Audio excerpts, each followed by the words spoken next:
L'actualité est marquée également par la tragédie des Rohingyas, cette minorité musulmane en Birmanie, cette population persécutée depuis des années par le pouvoir en place. La seule possibilité qui est offerte à eux, c'est la fuite vers le Bangladesh voisin, où ils se sont réfugiés. La communauté internationale a très peu réagi sur cette situation humanitaire, même si le Conseil de sécurité prévoit une réunion d'urgence pour demain, mercredi. Abdelmajid Makassi.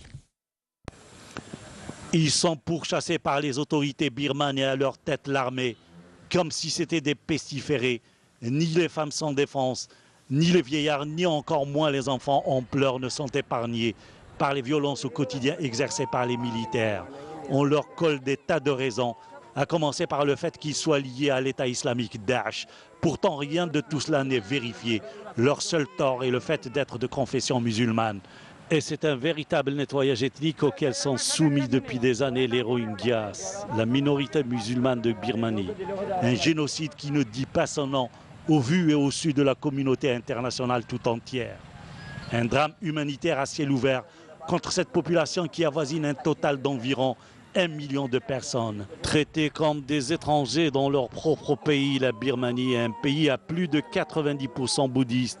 Les Rohingyas sont considérés comme apatrides, même s'ils vivent dans le pays depuis des générations. Ils sont victimes de toutes sortes de discriminations, travail forcé, extorsion, restriction à la liberté de mouvement, règles de mariage injustes et confiscation des terres. Mais pour le chef de l'armée birmane, les Rohingyas ne font pas partie de l'histoire du pays.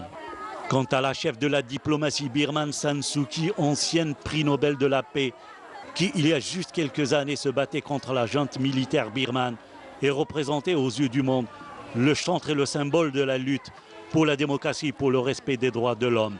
Aujourd'hui, elle a changé de fusil d'épaule. Elle ne se soucie guère du devenir des populations musulmanes. Elle a maintenu dans son dernier communiqué lundi soir son soutien à l'armée, qu'il a longtemps pourchassée.